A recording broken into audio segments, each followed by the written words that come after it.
मोती मैं आपके लिए लाया हूं।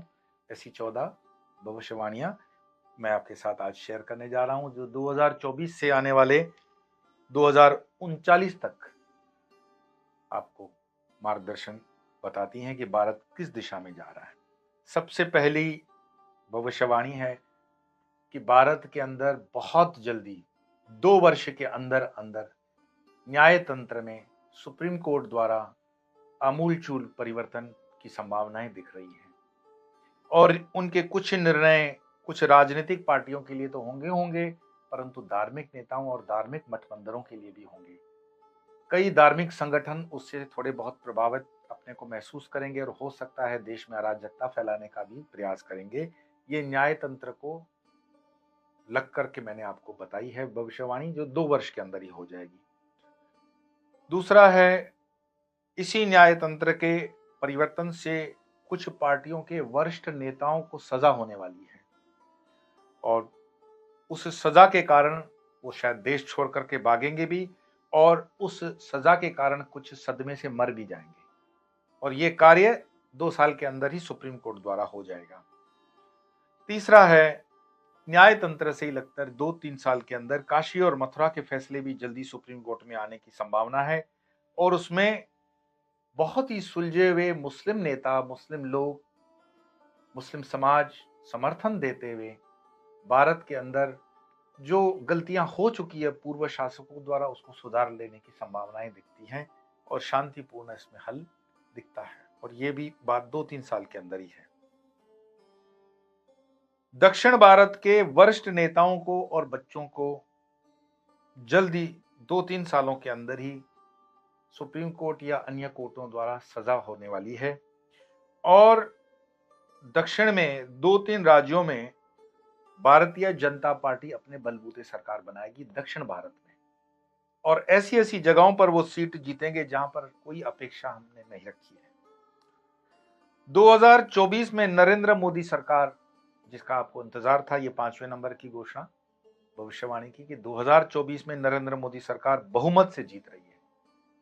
और इस सरकार में हिंदू सनातनी तो उनको वोट देंगे। मैं आपकी जानकारी में बता दूं कि इसमें अप्रत्याशित रूप से मुस्लिम महिलाएं बढ़ चढ़ करके भाजपा को वोट देने वाली है और भाजपा अपेक्षित मार्जिन से बहुत आगे निकल जाएगा। तो ये 2024 की ही भविष्यवाणी है। 6वें नंबर की भविष्यवाणी है कि जैसे पहले मेघनाद मारा था और फिर रावण, ऐसे ही रावण तो बाद में ही मरता है। रामद्रोहियों के परिवार, जिन्होंने राम मंदिर का विरोध किया है, जिन्होंने राम मंदिर के लिए अनाप शनाप बका है, वो या तो road accident, plane crash, heart attack या किसी बीमारी से मृत्यु को प्राप्त होने वाले हैं। ये बहुत जल्दी 1-1.5 वर्ष के अंदर की ही गणना है। एक दूसरी है कि भारत की राजधानी लगभग दिल्ली से मध्य भारत के किसी शहर, जो संभावना उज्जैन और देवास के बीच की लग रही है, 2038 तक बनकर तैयार हो जाएगी।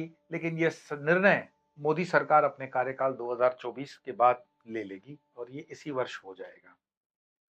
7वें नंबर की भविष्यवाणी है कि आपके लिए शुभ समाचार कि मोदी जी को नोबेल पीस प्राइज के लिए नामांकित होने की संभावनाएं बढ़ चुकी हैं और इसमें अरब राष्ट्र उनका समर्थन करेंगे। मैं पुनः दोहरा दूं, मोदी जी के नोबेल पीस प्राइज के लिए अरब राष्ट्र उनके लिए समर्थन जुटाएंगे और उनकी लॉबिंग करेंगे। फ्रांस उसमें समर्थन देगा और निर्णायक भूमिका एक जज यहूदी जो हैं उनकी होगी। और भारत के अंदर कुछ खट्टे स्वाद के नेता तो स्टेटमेंट करेंगे, इसमें कोई बड़ी बात नहीं है, लेकिन मैंने उसके पहले ही भविष्यवाणी कर दी, उनका अंत सुनिश्चित हो जाएगा। 8वीं भविष्यवाणी थोड़ी सी आपको अजीबोगरीब लग सकती है, लेकिन ट्रिपल आई एक संगठन बनने जा रहा है जो इजराइल, ईरान और इराक या आयरिश लैंड का होने जा रहा है। लेकिन इजराइल और ईरान की दोस्ती होगी बहुत जल्द। इजराइल और ईरान में इसलिए दोस्ती होगी कि ईरान में सत्ता परिवर्तन होते हुए दिख रहा है और ट्रिपल आई के इस संगठन से मध्य एशिया में कई स्थितियां बदल जाएंगी और उसका भारत वगैरह पे भी असर आएगा। इस संगठन के बनने से, इस युक्ति के बनने से पाकिस्तान के अंदर वैसी ही परिस्थितियां आज ही खराब हैं, लेकिन उस नजदीक के समय में पाकिस्तान नस्ते नाबूद की कगार पर आ जाएगा। लगभग पीओके तब तक भारत में आ चुका होगा। ये 2024-25 के बीच की मैं बात बता रहा हूं। भारत के साथ अफगानिस्तान मित्रता और बढ़ाएगा और मजबूत करेगा, और ट्रिपल आई जो ये संगठन इजराइल, ईरान और इंडिया का बन रहा है, उसमें अफगानिस्तान महत्वपूर्ण भूमिका निभाएगा। चाइना के अंदर गृह युद्ध होने की संभावनाएं दिख रही हैं।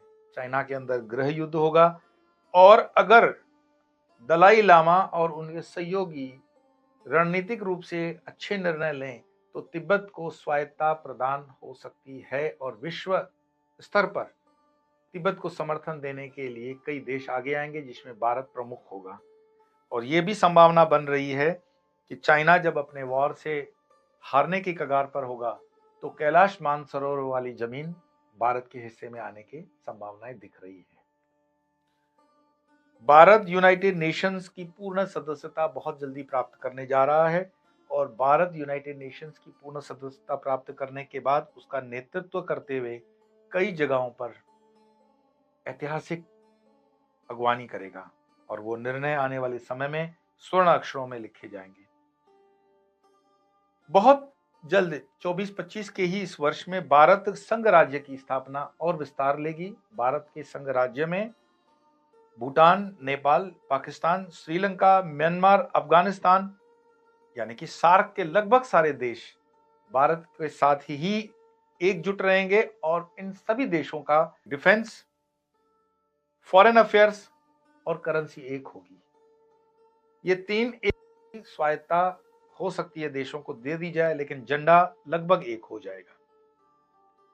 14वीं और अंतिम भविष्यवाणी है कि थोड़ी जिसके लिए आपको चिंता करनी चाहिए, कि जो धर्म से जुड़े रहे हैं वो तो ठीक बच जाएंगे, लेकिन अधर्म से जुड़े हुए जिन्होंने अधर्म किया है उनके लिए तकलीफें बहुत जल्दी बढ़ने वाली हैं।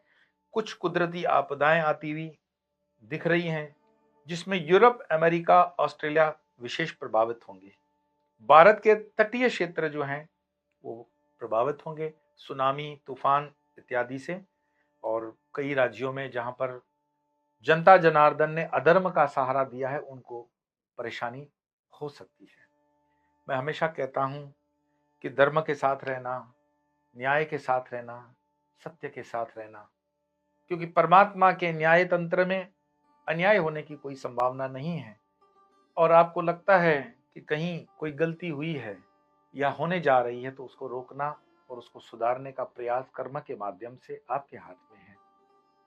ये भविष्यवाणियां मैं खुलकर बोल दूं, ये भविष्यवाणियां कुछ गणनाओं के ऊपर हैं और कुछ विद्वत जनों के द्वारा कही हुई मैंने उद्धृत पुनः से की है।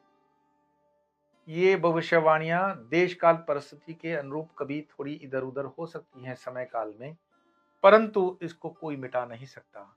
पिछले दिनों जब मैं दादा गुरुजी से भरूच में मिला था, तो हमारे बीच जो संवाद हुआ वो 2040 तक का उन्होंने रूपरेखा बताई कि क्या क्या होने वाला है। 2040 तक इस देश में क्या क्या होने वाला है, इस दुनिया में क्या होने वाला है, इस प्लेनेट पे क्या होने वाला है, इसकी चिंता को लेकर के जिन जिन भी ज्ञानियों से, परम ज्ञानियों से, ऋषियों से मुझे संपर्क होता है वो मैं करता हूँ, और उस जानकारी को जहां आवश्यक होता है या जितना आवश्यक होता है उतना आपके साथ शेयर करता हूँ। आज इतना ही। आपको ढेर सारी शुभकामनाएं, और फिर मिलेंगे अन्य विषय को लेकर। तब तक के लिए नमो नारायण।